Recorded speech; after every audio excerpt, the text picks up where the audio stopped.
Écureuil des bois, protégez-vous en mangeant des noix tombées dans les champs.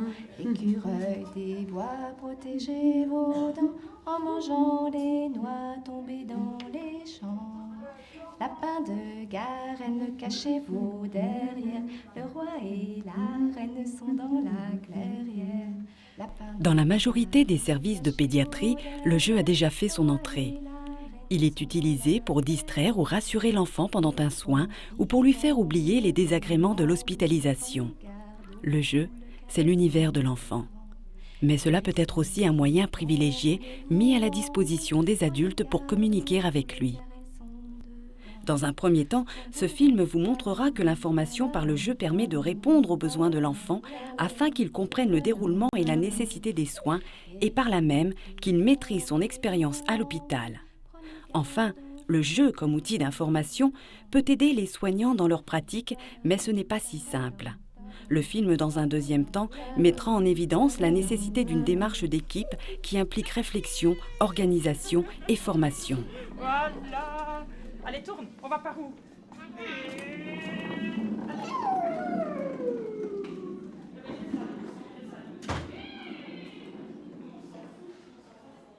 Ça représente quoi tout ça?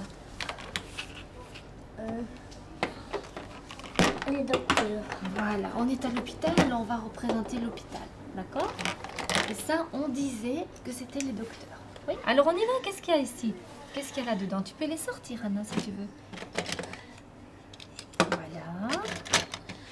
Et au fur et à mesure, Mathéo, qui a déjà joué une fois avec les jeux... L'autre côté. Voilà, tu vas pouvoir dire à quoi ça sert tout ça. Est-ce qu'elle l'a mis convenablement? Voilà. Qu'est-ce que c'est tout ça, Anna?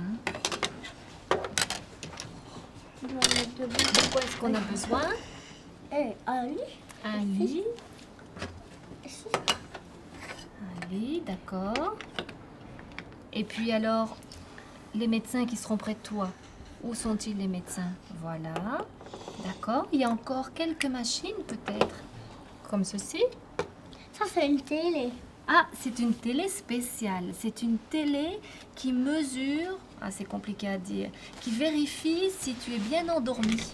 Tu vois, Anna? Mathéo, tu peux le pousser. Attends, c'est l'infirmière qui va le pousser. Voilà. Voilà, très très bien. Maintenant, on met dans l'autre lit. Oui.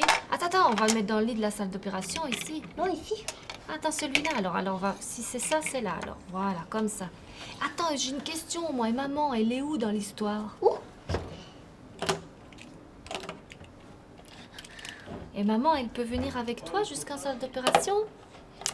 Ah là là, l'infirmière, elle a demandé que la maman s'arrête ici, près de la porte, pour dire au revoir au petit garçon, pour dire au revoir à Mathéo.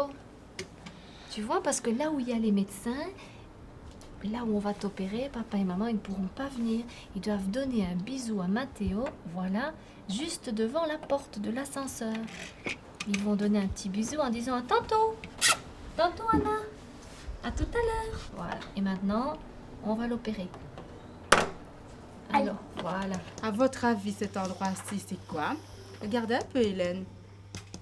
Qu'est-ce qu'ils font là? Dans les services de pédiatrie, une des principales attentes des familles est d'être bien informées. En France et en Belgique, quelques services motivés ont mesuré l'importance de cette attente et ont travaillé à la mise en place d'outils d'information performants et adaptés à l'enfant hospitalisé comme à ses proches. Ces outils d'information sont variés et permettent de s'adapter à l'âge des enfants et aux diverses périodes de son hospitalisation. La salle des plâtres, justement. Je le vois. Tu le vois? T'as vu la petite télé là? Pour que l'enfant puisse se situer dans le temps et dans l'espace de l'hôpital et pour qu'il puisse comprendre le rôle qu'il joue, on peut lui présenter le service à l'aide de personnages Playmobil avant de lui faire visiter, par exemple, la chambre où il sera hospitalisé. Est-ce que tu dors déjà dans un grand lit ou est-ce que tu es encore dans un petit lit? Un petit lit. Un petit lit? Oui, il y a encore des barreaux. Oui, d'accord. On te montrera tout à l'heure dans quel lit on va te mettre. On va regarder. Est-ce que tu veux vraiment un tout petit lit comme ça? Oui. Et là, il y a un placard avec des jouets. Comme ça, tu pourras venir, tu pourras jouer. À ce premier niveau d'information, les soignants doivent adapter le support d'information à l'âge de l'enfant. Dans le cas d'un adolescent, la présentation des diverses étapes de l'hospitalisation peut se faire par le biais d'un carnet de photos lui présentant les lieux, les divers intervenants et le rôle respectif de chacun. Maintenant, quand j'aurai fini d'expliquer à maman en 2 minutes de la... Au moment de l'accueil, l'information orale sera accompagnée de photos. Bart t'explique. Les enfants apprécieront une présentation sur un CD-ROM. Regarde toutes les photos. Toi, lui, il dit « Heureusement, j'ai mon doudou ». Et maman, elle dit « À tout à l'heure, chérie ». Des livrets illustrés peuvent également compléter l'information. Voilà, celui-là, vous l'avez déjà vu. Là, voilà, moi, ce que j'aime bien quand même, vous insistez bien. Tu vois, là.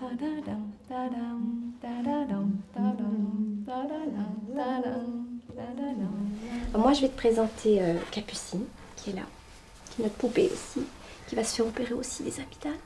Tu sais où elles sont, les amygdales? Non. Tu sais où c'est? Non. Dans la gorge? Oui, dans la gorge. Alors, tu sais comment on enlève les amygdales? Non. Non, tu sais pas? Non. Tu veux essayer d'enlever les amygdales de Capucine? Tu sais? Vas-y. Allez, vas-y. Essaie sur Bécassine. Allez, montre-moi comme t'es un bon médecin, toi aussi. Vas-y. Ouais, et d'une. Faut tout enlever, hein? T'as tout enlevé? Vas-y, vas-y, tu peux la prendre. Hein? Ouais, ça c'est la langue.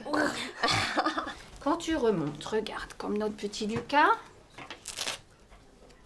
tu auras du produit rose comme ça partout, partout, partout. Tu vois, depuis le haut du ventre jusqu'à la moitié à peu près de la jambe, tu auras du produit rose comme ça. Ça, c'est du produit qu'on met pour nettoyer.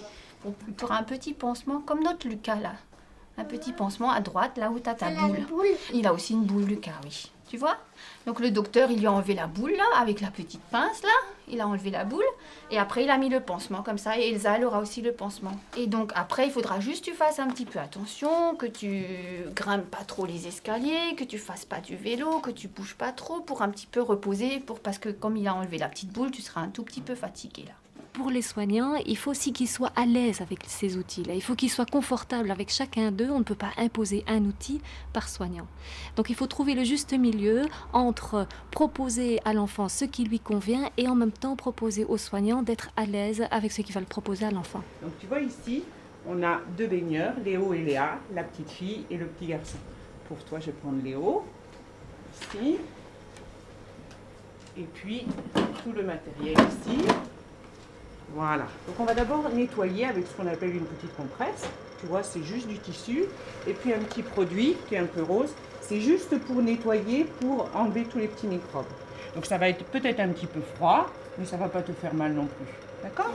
Après, le docteur, il va prendre le petit tuyau. Alors je te montre. C'est ça le tuyau.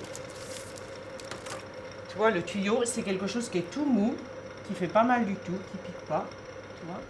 Et puis pour que le petit tuyau il glisse bien dans ton zizi, on va mettre une petite crème magique, tu vois, comme ça. On est sur la petite compresse. Regarde. Toi tu vas être comme ça et on va rentrer le petit tuyau, voilà, juste dans le trou de ton zizi. Tout simplement. Il faut que tu sois bien détendu. Alors je vais t'expliquer qu'on va peut-être te proposer, si tu le souhaites, de respirer dans un masque pour que tu sois encore plus détendu. Et en fait, quand tu vas être allongé, avant qu'on nettoie et tout, je vais te dire de respirer comme ça. Tu peux respirer normalement. Le gaz, il va arriver dans le ballon et quand tu vas inspirer, tu vas l'avoir. Et quand tu vas souffler, souffle fort, tu vas voir, normalement, tu fais bouger les ailes. C'est difficile des fois, mais tu vas y arriver. Hein. Et en fait, tu vas être allongé, on va discuter tous les deux, on va faire un petit voyage en avion. Vas-y. Pas peur. Tu vas peut-être la sentir un petit peu, ça va être un petit peu désagréable, mais tu sais, on a expliqué qu'on mettait le gel. C'est très très bien. Tu continues de souffler. Vas-y, c'est super. Est-ce que ça va, Théo? Ouais, c'est génial. Allez. Et alors, qu'est-ce qu'on leur dit? Bonjour papy, bonjour mamie. Je suis venue dans un super avion. C'est super. Doucement, va doucement. Voilà, encore. Ça y est? C'est bien Théo. Ça y est. Et voilà. Comment ça va? Bien. Bien? C'était super? Oui. Qu'est-ce que tu as eu l'impression de faire un rêve ou pas? Oui. Ouais? Tu dis maman? Théo, t'as été super. Donc votre bébé, quand il va revenir du bloc opératoire, on lui a posé cette sonde. Alors cette sonde, elle est placée comment? Voilà, c'est une sonde comme ça. Alors, comment on va la fixer? Donc là, vous voyez qu'au niveau de la peau, on le fixe avec un sparadrap. En réalité, le sparadrap serait un sparadrap très résistant. Comment tu écoutes, toi? Très résistant et qui ne va pas se décoller facilement. D'accord? Alors, la première sécurité, ça va être celle-ci, une fixation à l'extérieur. Donc, vous voyez, la sonde, elle est là, dans la vessie. On gonfle un petit ballonnet, comme ça, pour que quand c'est dans la vessie, ça fasse un petit peu résistance. On ne peut pas le sortir facilement. Informer par le jeu ne veut pas dire uniquement proposer des poupées aux enfants comme support d'information. C'est une première étape, mais on peut aller plus loin, c'est-à-dire offrir à l'enfant l'occasion de réagir vis-à-vis de cette poupée auquel on a greffé une pathologie ou de ce jeu, proposer aux parents également d'intervenir et finalement cette triade des parents, des soignants et des enfants va permettre de faire circuler l'information et la manière dont elle va être comprise. Tu vois tous les petits tuyaux, les collants, tous les sparadraps sur le bébé? Regarde lapin, le bébé. Tout ce qu'il y a sur le bébé là, on va te le mettre sur toi. La semaine prochaine, hein. On a le temps encore, on va se préparer gentiment. Hein. Mais tu vas dormir. Tu vas faire un gros dodo. Tu sais, quand on va t'opérer de ton cœur, va falloir réparer le cœur qui est malade. Il y a une information d'abord tout à fait réaliste, objective, médicale, qu'on leur donne par le discours et même par un petit feuillet, etc., et par la poupée. Et puis alors, on les laisse vraiment imaginer, rêver, changer de rôle même, c'est-à-dire jouer au docteur, jouer à l'infirmière, jouer à la maman, jouer au grand frère, à la grande sœur. Donc pouvoir vraiment aborder le problème de la maladie et de toutes ses conséquences et de du poids que ça représente de toutes les façons possibles et imaginables. Et là, je pense que c'est important que l'adulte le laisse faire. On n'est plus dans la réalité, là, on n'est plus dans des choses très, très précises ou très objectives. Il peut imaginer. Ce qui me semble important aussi, c'est de passer du rôle passif au rôle actif. Ça me semble important. Donc ici, avec le jeu et la participation active de l'enfant, il doit être de temps en temps passif et se laisser faire, mais il peut aussi changer le rôle et devenir celui qui soigne, celui qui guérit, celui qui prend les initiatives, celui qui décide, etc. Et ça, c'est beaucoup plus vivant et ça respecte beaucoup plus la personnalité de l'enfant. Et il ne faut pas se tracasser. Je pense que l'enfant, il est intelligent et il sait faire la différence entre il y a un vrai médicament à prendre, il y a un vrai traitement à suivre, et puis à d'autres moments, il joue. Et même s'il tape sa poupée, et même s'il l'envoie balader, s'il chote dans le docteur, etc., c'est pas pour ça qu'il va le faire pour de bon à l'examen. Pas du tout. C'est justement parce qu'il se sera défoulé, parce qu'il aura évacué tous les sentiments positifs et négatifs qu'il a par rapport à sa maladie, qui va peut-être être même très sage et très calme lors des examens médicaux. Les enfants, ils savent faire la différence. Voilà ta petite poupée, tu vois? Oh, on lui a mis quoi? Une boîte. Une petite boîte. Elle n'a pas une... Tu vas le mettre? À toi. C'est toi l'infirmière maintenant. Ou le docteur. Super. On pince bien. Attends, je vais t'aider. Voilà, comme ça. On nettoie le petit pack, on enlève. On met du chocolat, comme on dit ici. Parce que le produit, il est tout brun. Je vais te donner l'aiguille parce qu'il y en a plusieurs. Fais bien attention de ne pas te faire mal. Et tu vas pouvoir piquer dans la petite boîte. Il faut bien pousser. Tu vois, Marie, des fois aussi, elle a poussé fort.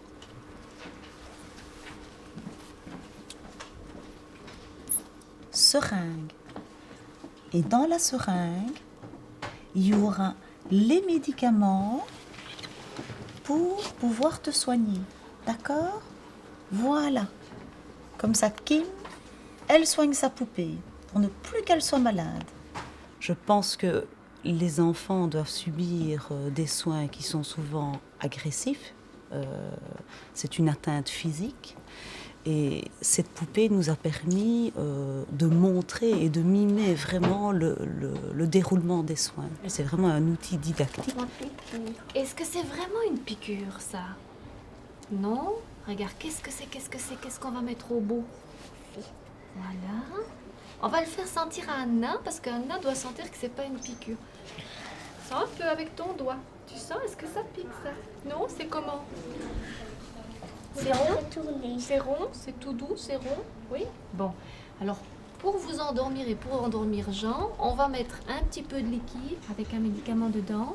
Voilà, regarde Anna, lui aussi il a un petit trou dans ses fesses, voilà. Et c'est comme un suppositoire, tu connais les suppositoires? Non? Alors, un suppositoire, ça fait pas mal. C'est juste un peu une sensation de froid, voilà. Mais c'est pas douloureux, vas-y. T'es bien dans son petit trou là?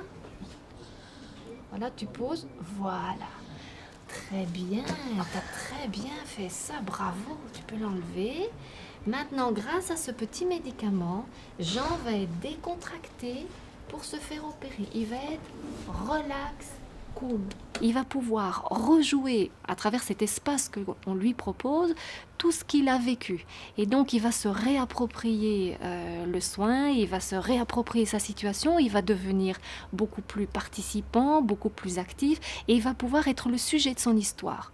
Et la manière dont il va parler de cette histoire à l'extérieur va être beaucoup plus valorisante et va justement soutenir cette estime de lui.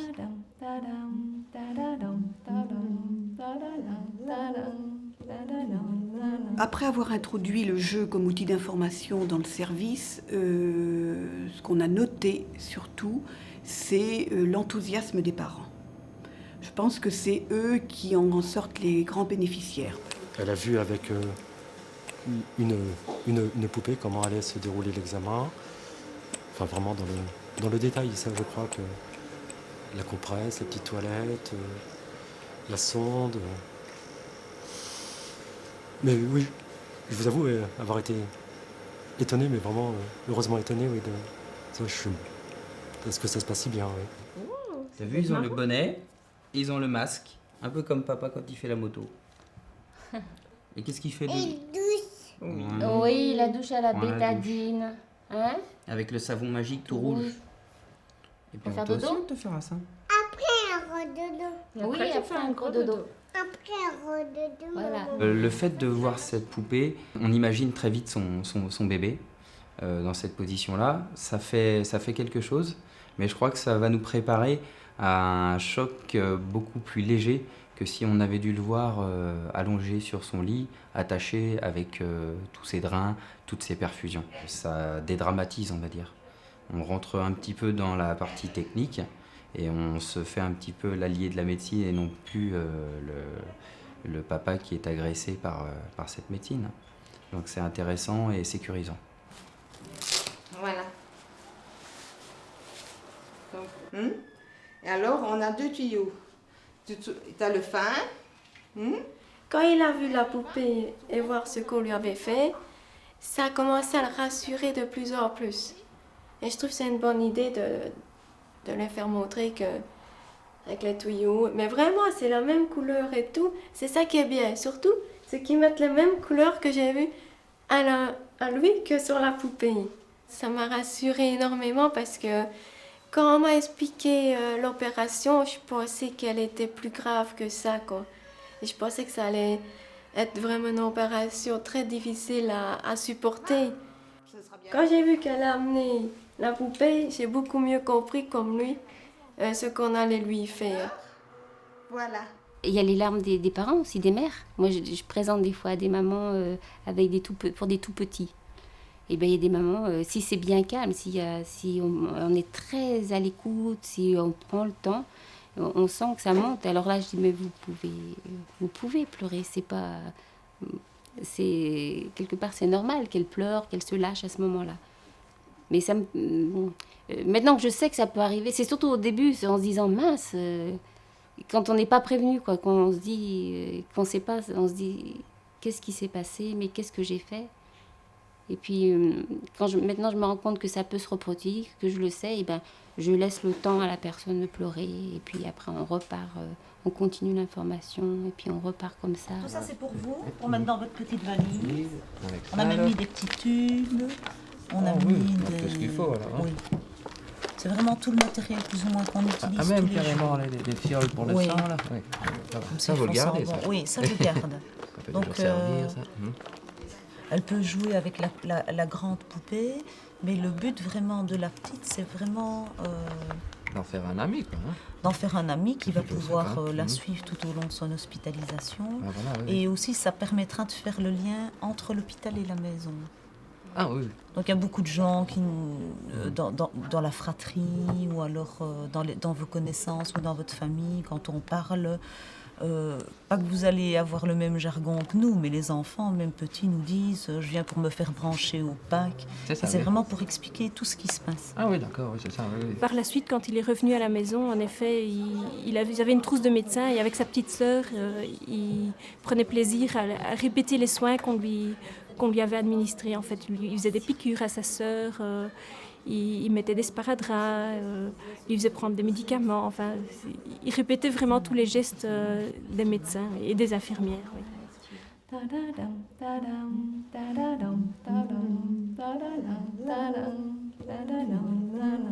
Lapin de Garenne, cachez-vous derrière le roi. Informé par le jeu, s'est instauré un climat de confiance entre l'enfant, sa famille et l'équipe soignante et partager avec eux sous une autre forme toutes les questions liées à l'hospitalisation en conciliant hypertechnicité médicale et soins relationnels. Rosie, moi je l'utilise surtout après.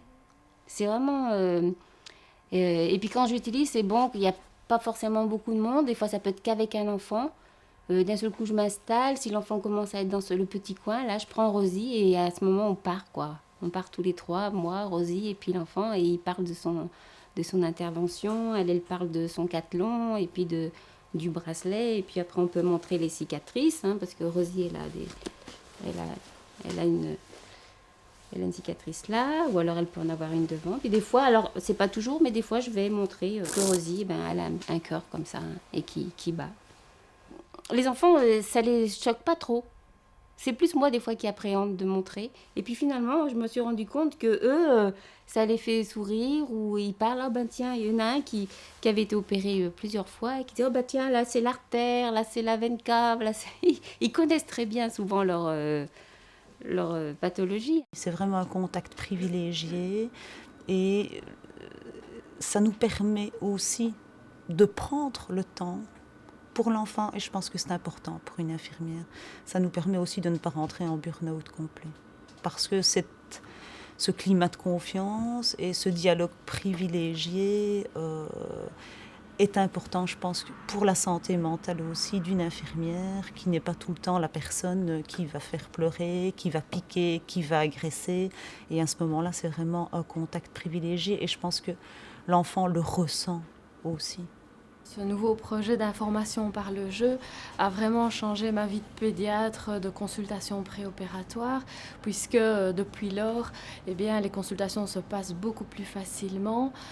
Je sens vraiment les enfants et les parents d'ailleurs beaucoup plus détendus, ils se laissent beaucoup mieux examiner. Ça a amélioré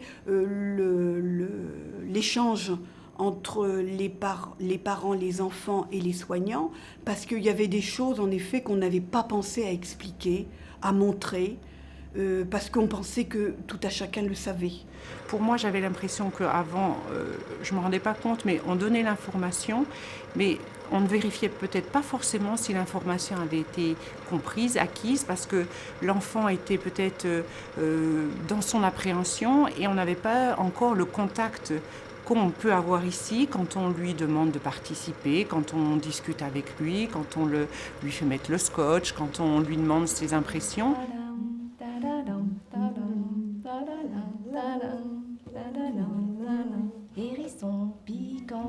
Au sein d'une équipe pédiatrique, les rôles de chacun sont bien différenciés. Informé par le jeu, soude les équipes autour des mêmes outils et crée une référence commune qui sera cohérente aux yeux des enfants.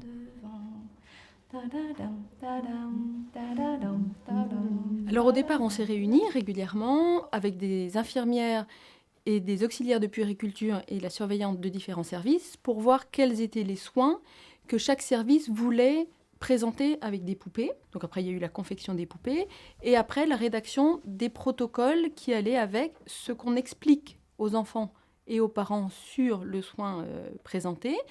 Et donc ça, en effet, ça a souvent été rédigé par les infirmières ou par moi, et puis après je l'ai validé, et puis après sur la procédure qui suit pour montrer le soin.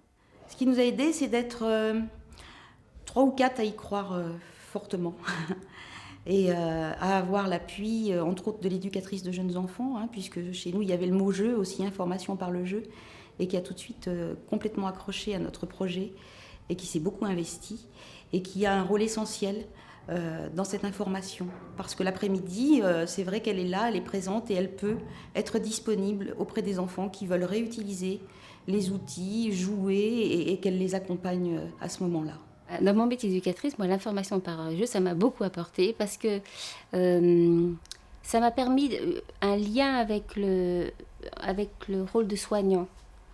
Parce que souvent, on est en salle de jeu, et puis il y a l'équipe soignante. Et moi, je ne savais pas trop, est-ce que je suis soignante, pas soignante. Et en fait, quand on travaille dans un milieu hospitalier, moi, j'ai envie de dire que je suis soignante.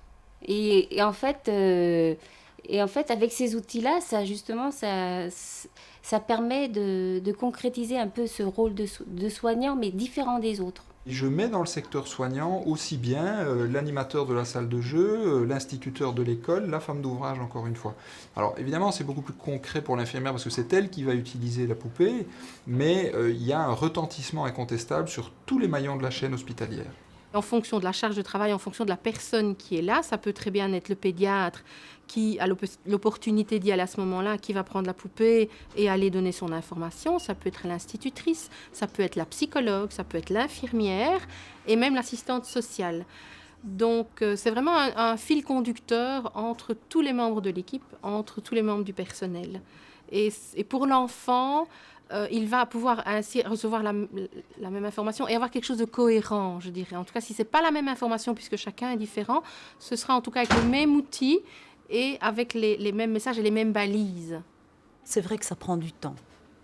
À l'annonce d'un diagnostic, ça prend du temps et moi, je suis convaincue que ce temps-là, il faut le prendre et que c'est un moment primordial. Si l'enfant est bien informé, la famille aussi, c'est du temps gagné pour après. Je pense que les enfants et les parents en ont besoin et ici en hôpital de jour, ça fait vraiment partie de nos projets de soins. L'information, c'est pas quelque chose qu'on fera quand on aura le temps. Ça fait partie du déroulement du soin.